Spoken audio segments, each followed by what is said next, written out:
নমস্কার, আমি ডক্টর নিখিলেশ মিস্ত্রি। আপনাদের সবাইকে আরও একবার স্বাগত। তো একটি ছোট্ট বিশেষ ঘোষণা দিয়ে আমি আমার ভিডিওটি শুরু করছি। তো শুরু করতে গেলে কবি রবীন্দ্রনাথ ঠাকুরের একটা লাইন আমাকে টেনে আনতে হচ্ছে, যে নামকে যাহারা নামমাত্র মনে করেন আমি তাহাদের দলে নই।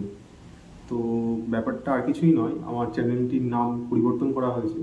তো আগে চ্যানেলটির নাম ছিল ডক্টর নিখিলেশ মিস্ত্রি আয়ুর্বেদা, এখন চ্যানেলটির নাম হয়েছে ডক্টর আয়ুনিক। তো আগে যেমনভাবে আপনাদের ভালোবাসা আমি পেয়েছি, তো আশা করবো আগামী দিনেও আপনাদের ভালোবাসা সেরকমভাবে বজায় থাকুক।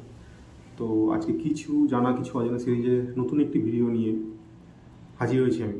তো আজকের টপিকটি হচ্ছে আইবিএস, যেটাকে আধুনিক ভাষায় বলা হয় ইরিটেবল বাউল সিনড্রোম। আর যদি আমরা আয়ুর্বেদিক ভাষায় দেখি তো এটাকে আমরা গ্রহণীর সাথে তুলনা করি। তো এই নিয়েই বক্তব্য আজকে শুরু করব। তো প্রথমেই চলে আসি আধুনিক পরিভাষা নিয়ে একটু সহজ করে যদি আপনাদের আইবিএস সম্পর্কে বলতে হয়, তাহলে আমাকে এইভাবে বলতে হয় যে এটা একটা ফাংশনাল বাউল ডিসঅর্ডার, যেখানে কি হচ্ছে আপনার অ্যাবডোমিনাল পেন হচ্ছে, পেনের সাথে কি থাকছে আপনার যে ডেফিকেশন, যে মল হচ্ছে, যে পায়খানা হচ্ছে, সে পায়খানার যে হ্যাবিট আছে সেই হ্যাবিটটার একটা হিউজ পরিবর্তন হচ্ছে। এবং পরিবর্তনটা একদিনের হচ্ছে না, এটা ধীরে ধীরে ধীরে পরিবর্তনটা আস্তে আস্তে গ্রো করছে। তো আর যদি আয়ুর্বেদিক ভাষায় এটাকে বলতে হয় গ্রহণী, গ্রহণীতে যদি একটা সিম্পল কথায় বলতে হয় তাহলে হচ্ছে এটা অগ্নির দুষ্ট হচ্ছে। আমাদের যে ডাইজেস্টিভ ফায়ার যেটাকে বলা হয়, সেটা অগ্নি বলা, অগ্নি দুষ্টের কারণেই হচ্ছে গ্রহণী উৎপত্তি। তো পরে চলে আসি আইবিএসের কিছু কারণ। মডার্ন পার্সপেক্টিভে যদি দেখতে হয় তাহলে ধরুন কোনো একটা মানুষ, সে ভীষণভাবে ডিপ্রেশনের মধ্যে আছে, অ্যাংজাইটিতে ভুগছে, পয়েন্টের মধ্যে আছে, সে ভীষণভাবে গিল্ডের মধ্যে তার মধ্যে কাজ করছে, তার ভীষণভাবে ফ্রাস্ট্রেটেড হয়ে আছে সবসময়। তো তার কী করছে, তার যে এই যে অনুভূতিগুলো, এই অনুভূতিগুলি হচ্ছে আপনার ব্রেনকে এফেক্ট করছে। তো ব্রেনের মধ্যে কী আছে, আমাদের হাইপোথ্যালামাস আছে, আমাদের পিটুইটারি গ্ল্যান্ড আছে। তো হাইপোথ্যালামাস কী করছে, এই যে আমাদের যে বিভিন্ন রকম হরমোন নিঃসরণ হচ্ছে, দেখুন অ্যান্টিটারি পিটুইটারি হরমোন আছে, থাইরয়েড স্টিমুলেটিং হরমোন আছে, বিভিন্ন যে অ্যাড্রিনাল গ্ল্যান্ড থেকে এগুলো নিঃসরণ হচ্ছে, মানে অ্যাডিলাডিন আছে।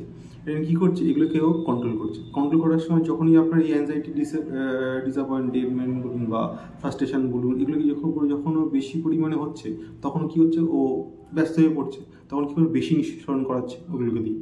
তো এইগুলো কি করছে, আবার এই হরমোনগুলো কি করছে, এটা প্রত্যক্ষ এবং পরোক্ষভাবে এটা আমাদের যে ইন্টেস্টাইন আছে, যে অন্ত্র আছে আমাদের, সেটার যে প্রবাহ আছে, যে মুভমেন্টটা আছে, সেই মুভমেন্টটাকে ব্যাহত করছে। এবার যেই এটাকে ব্যাহত করছে, তো ঠিকঠাক আপনার যে বাওয়েল মুভমেন্ট আছে সেটা ঠিকঠাকভাবে পরিষ্কার হচ্ছেন বা সেটাভাবে ক্লিয়ার হচ্ছে না। এবং এটা দীর্ঘদিন থাকতে থাকতে থাকতে এটা আইবিএসে রূপান্তরিত হচ্ছে। এটাকে আমরা ইরিটেবল বাউল সিনড্রোম বলি। এবং অন্ত্রের যে বাধাকে, যে প্রবাহকে যে নষ্ট করে দিচ্ছে, এটাকে আমরা ডাক্তারি হিসেবে বলা হচ্ছে অল্টার্ড ইন্টেস্টিনাল মোটালিটি বলা হয়। এটাকে ভীষণভাবে এফেক্ট করছে। ইরিটেবল বাউল সিনড্রোম এই রোগটি বেশিরভাগ ক্ষেত্রে দেখা গেছে যারা 9 to 5 এই জবটার মধ্যে আছেন তাদের ক্ষেত্রে বেশি দেখা যায়। তো এটার মেন কারণ হচ্ছে তারা একটা সবসময় ছুটছেন, তারা একটা জিনিসের মধ্যে আবদ্ধ হয়ে আছেন সবসময়। একটা কাজ করতে হবে, এই কাজটা এই টাইমে দিতে হবে, এই না হলে এ রাগ করবে, না হলে বস রাগ করবে, এই যে ফ্রাস্ট্রেশনের মধ্যে সবসময় তারা একটা কাজ করছেন। এবং তার থেকে তাদের যে বাওয়াল হ্যাবিট যেটা আছে সেটা ক্রমশ বিঘ্নিত হচ্ছে। তার মানে এই নয় যে অন্য প্রফেশনে আইবিএসটা দেখা যায় না, তেমনটা নয়, কিন্তু আইটি সেক্টরেই বেশি দেখা যায়, কারণ তারা একটা গণ্ডির মধ্যে আছেন, তারা একটা সবসময় একটা অ্যাচিভ করতে হবে, এই কাজটা শেষ করতে হবে টাইমে। তার ফলে কী হচ্ছে, তাদের যে বাওয়েল হ্যাবিটটা আছে সেটা নষ্ট হচ্ছে, এবং তারা সবসময় একটা ডিপ্রেশন, একটা অ্যাংজাইটি, একটা প্রেশারের মধ্যে সবসময় কাজ করছে। তো এরপরে আসি আইবিএসের আয়ুর্বেদিক যে পার্সপেক্টিভটা আছে, গ্রহণী। গ্রহণী মেনলি হচ্ছে কফপ্রধান ত্রিদোষ্য রোগ, এবং এটি মেনলি দূষিত করে হচ্ছে রসধাতুকে, এবং এটি হচ্ছে অন্নবহ মহাস্রোতের অন্তর্গত পড়ে, এবং এর প্রকৃতি যদি দেখা হয় এটা হচ্ছে চিরকারী। তো এরপরে চলে আসি এর যে কারণ, আয়ুর্বেদিক যে কারণগুলো আছে, তার প্রথমেই আসে তৃষ্ণা। তৃষ্ণা মানে যেমন সিভিয়ার থ্রাস্ট হচ্ছে, আপনার আলস্য আসে। আলস্য বলতে কী হচ্ছে, আপনার লেজিনেসটা কাজ করছে, আপনার বলক্ষয় হচ্ছে, আপনার যে বডি স্ট্রেংথ আছে সেটা লস হচ্ছে, আপনার যে ডাইজেস্টিভ সিস্টেম আছে, এটাকে চিরপাক বলা হয়। আপনার যে ডাইজেশন যেটা আছে সেটার স্লো হচ্ছে বা ডিলেড হচ্ছে।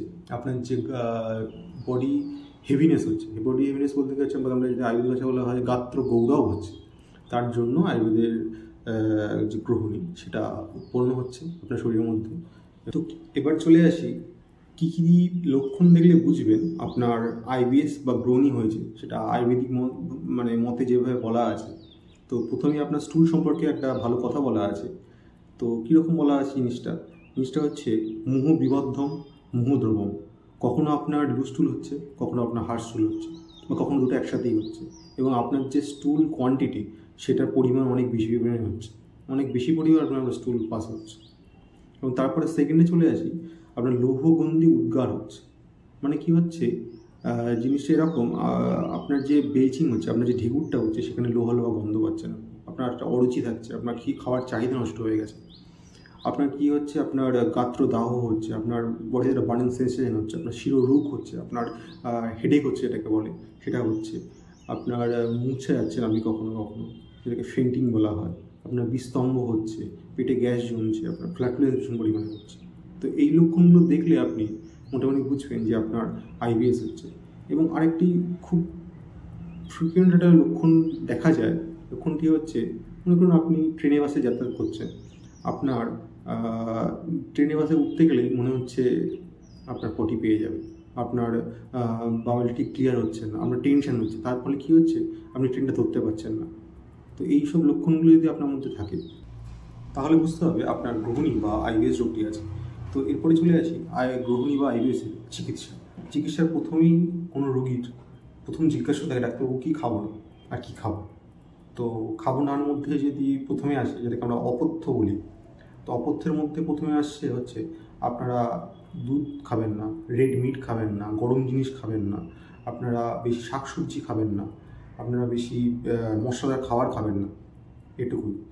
আর যদি পথ্যের মধ্যে আসে কী খাওয়া, তো খাওয়ার মধ্যে দ্য বেস্ট খাবার হচ্ছে, আয়ুর্বেদিক ভাষায় বলা হয় তক্র, যাকে বলা হয় ঘোল। ঘোলের মধ্যে কী করবেন, 1 গ্লাস ঘোল নেবেন, 1 গ্লাস ঘোল নিয়ে তার মধ্যে অল্প বিট নুন, অল্প জোয়ান এবং অল্প গোলমরিচ দিয়ে একটা প্রিপারেশান হয়, সেই প্রিপারেশানটা আপনারা খান।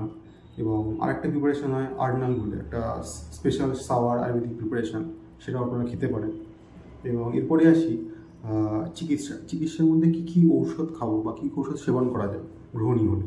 তো সেখানে প্রথমে আসে চিত্রকাদি বটি, আজমদাদি চূর্ণ, পিপ্পলি চূর্ণ আসে, হিঙ্গাষ্টক চূর্ণ আসে, গ্রহণী গজকেশর রস আছে, গ্রহণী কপোত রস আছে, আর তক্রারিষ্ট আছে।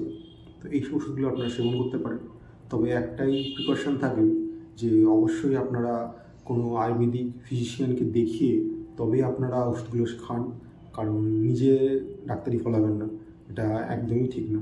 এবং সে যে কোনো প্যাথেটি ডাক্তারকে দেখতে পারেন, কিন্তু যেহেতু আমি একজন আয়ুর্বেদিক ফিজিশিয়ান, তো আমি চাইবো আপনারা আয়ুর্বেদিক মতে গ্রহণী চিকিৎসা করান এবং কিওর হন ভালোভাবে। তো এটুকুই আজকে গ্রহণী সম্পর্কে ছিল। তো দেখা হচ্ছে পরের কোনো নতুন ভিডিওতে। জানি অনেক দেরি হয়ে গেছে, তো আমিও কিছু ব্যস্ততার মধ্যে ছিলাম, তাই ভিডিও করা হয়নি, ভিডিও বানানো হয়নি। কন্টেন্ট ছিল আমার কাছে, কিন্তু সময় হচ্ছিল না। তো আশা করছি আস্তে আস্তে আপনাদের সবাইকে আরও নতুন নতুন ভিডিও খুব তাড়াতাড়ি দিতে পারবো। তো আপনারা ভালো থাকুন, সুস্থ থাকুন, দেখা হচ্ছে পরের কোনো ভিডিওতে। নমস্কার।